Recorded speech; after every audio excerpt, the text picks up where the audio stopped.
大家好啊，咁啊歡迎繼續收睇喎，希望未訂閱朋友幫我訂閱啦、share 同啲朋友分享下啦。喺我個 channel 裏邊咧，古董錶咧係好少會出現嘅。咁點解咧？因為我自己都唔係話好特別會留意以前啲舊款嘅人啊。咁又咁講啦，可能大家對古董嘅定義咧，對 vintage 呢樣嘢嘅定義係點為之 vintage 咧？想問大家嚇，可能我自己心目中覺得啦，嗰隻錶啦，應該係80年代初或之前，應該其實正式嚟講，我都係70幾年或之前啦，70幾年或以前係60年、50年代嗰啲啦，嗰啲可以叫古董，我覺得嚇。當然啦，大家嘅睇法唔同嘅。我曾經試過攞隻錶入去 Royal Visto Service， 一隻 Easy Diver 嚟嘅，00幾年嘅錶，嗰個職員個小姐同我講：哇，陳生呢隻古董嚟㗎！我心諗你唔係嘛？呢隻古董00幾年都係古董，不過可能佢都仲年青，咁所以我唔怪佢嘅，佢都仲年青咁啊，可能喺嗰隻錶出嘅時候，可能佢都係可能讀緊小學都唔出奇嚇，可能覺得嗰啲嘢係好耐咯。但係喺我哋心目中，因為我睇住佢出嘅，我又唔覺得話佢真係咁耐嘅嘢嚇。但係唔知大家覺唔覺咧？啲咁樣嘅手錶咧，即係喺我自己個分水嶺咧，90年代咧，我啱接觸嘅時候咧，同埋以前80年代、70年代嘅手錶咧，係有一個好大嘅進步啊！無論嗰個手工啦，嗰個即係唔係話講個款嘅問題啊？即係當然啦，以前都有啲靚錶嘅，咁但係你話講個打磨嗰方面咧，我覺得個錶殼可能或者電腦技術嘅。即係嗰個成熟關係，尤其是個殼添啊！嗰啲個鋼材嘅物料啦，我覺得係比較硬淨啲啦。90年代嘅錶咧，同今日嘅錶咧，我唔覺得有太大嘅分別。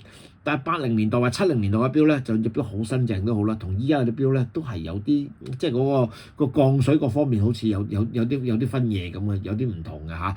今日講咗咁多，揾嚟一隻咧真係古董錶啦。我好少介紹，但係因為揾到一隻咧，我去入貨嘅時候，我見到一隻實在個狀態太靚啦，咁我忍唔住攞咗翻嚟。一隻 Omega Chrono-Stop 啊叫做，單按鈕計時錶，藍色錶面，配一條咧原裝嘅 Omega 米蘭帶。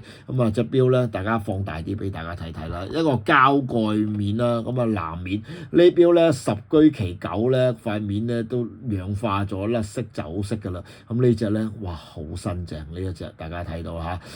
單按鈕計時，但係呢一個計時咧就好特別嘅噃，一撳個 chrono 嗱，試一試俾大家睇下。即係我研究過好耐，但係佢係咁做嘅，我唔知呢個 chrono 佢有咩作用啊？譬如本來 start 即係 stop。跟住先回零㗎嘛，一撳一下，咁佢即刻彈翻轉頭㗎啦，就係咁嘅啫。手動上鏈㗎啦嚇。呢錶咧講實話，最主要係個狀態配個膠面，膠面有少少花嘅，不過膠面花好易處理嘅啫，捽咗佢就冇㗎啦。其實呢啲就成隻錶哇狀態係非常非常之好。塊面尤其是啲 index 啦，大家睇一睇啦嚇。可能有啲朋友話：哇，其實咧啲錶殼啲舊嗰啲，你再 polish 佢翻新咪 OK 咯，都可以咁講嘅。但係塊面冇得翻新㗎嘛，塊面係同埋即係可能你又會講，喂，上行換咗佢咪得咯？上行換咗佢我唔知有冇得換啦，咁耐我唔知唔知有冇啦嚇。要錢㗎嘛，有時啲錶咧嗱，即係玩呢啲錶咧，亦都係一個第二樣嘅樂趣。如果呢隻係 low 啊，即係啲舊裝嗰啲，因為個價錢都比較高嘅關係啦，哇！有人又唔知點樣換呢樣換嗰樣，左搭右砌出嚟但係呢啲錶 Omega 雖然呢個單按鈕計時，但係呢啲金錢價值絕對唔高嘅情況下咧，就唔會去搞啲沙呢弄送，因為你搞嚟都要多餘。你無論塊面係藍又好、黑又好、白又好，我唔覺得會對個價錢有分嘢。買舊錶咧就最緊要係講個狀態。有時咧有啲朋友可能覺得哇啲古董錶個面一笪笪就好有味道，我都唔否認嘅。有啲即係佢整得好睇嘅都 OK 嘅，即係佢呢啲好天然做整出嚟嘅。但係我自己個人就唔係好接受。哇！我還記得早前咧拍賣會咧有一隻錶咧 Patek Philippe 嚟嘅，話阿溥儀話咋嚇，都唔知有冇求證過㗎嚇。話阿溥儀以前戴，哇！我心諗嗰隻錶你唔好話即係當然啦，天價成交啦，你送俾我都唔會戴嗰隻錶咧。發到咧係半塊面咧已經係退晒色㗎啦，不過又好神奇喎！喺拍賣會度嗰啲錶甩晒色咧，又冇人話佢甩晒色㗎噃。當然啦，呢啲各有各中意啦，我唔會揀嗰啲咁嘅錶嘅。呢隻錶仲有最神嘅地方咧，即係咧仲有本咧出世紙喺度啊！呢隻錶咧係1976年嘅錶嚟嘅嚇，咁啊響日本啦，我都係日本揾翻嚟嘅。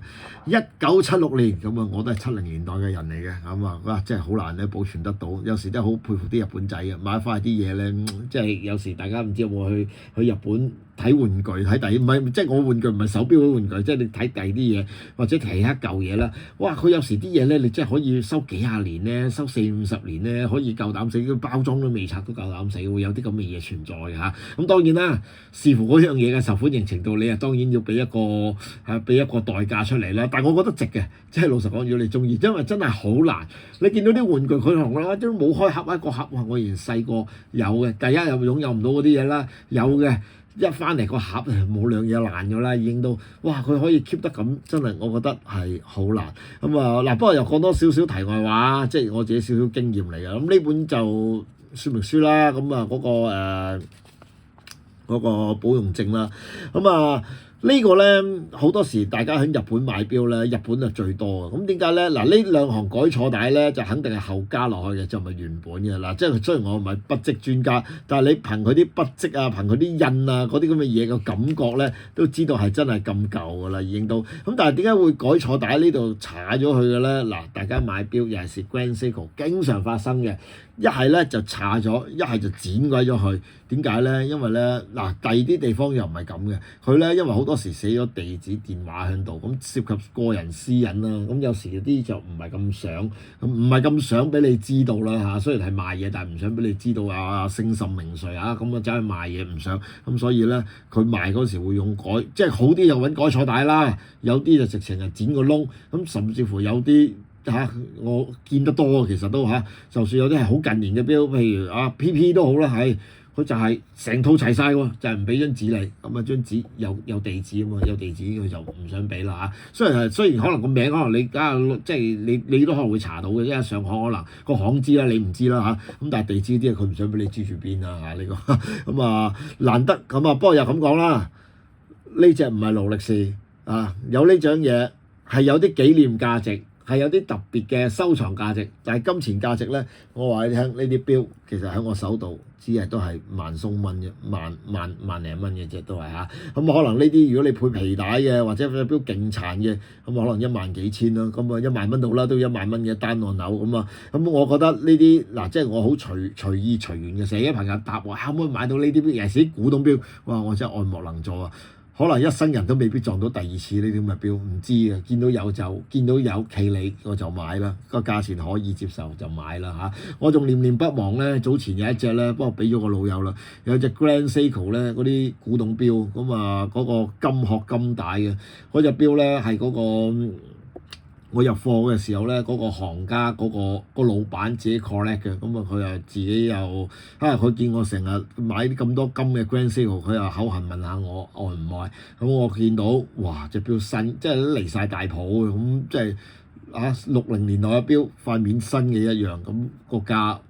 唔過分啦，唔好話好平啦，其實而家睇就平㗎啦，咁啊諗都冇諗啊，秒回咁啊即刻買咗啦。不過喺嗰度都係擺唔得耐嘅，老實講，因為嗰啲錶最大嘅問題我都係唔會戴，咁啊賣咗俾一個咧我都好開心嘅，賣咗一個咧即係俾佢收藏嘅朋友咁啊收藏咗啦，咁啊不見天日㗎啦好啦，今日就介紹呢隻Omega，咁啊一隻叫 Chrono Stop 嘅單按鈕計時錶，多謝大家收睇。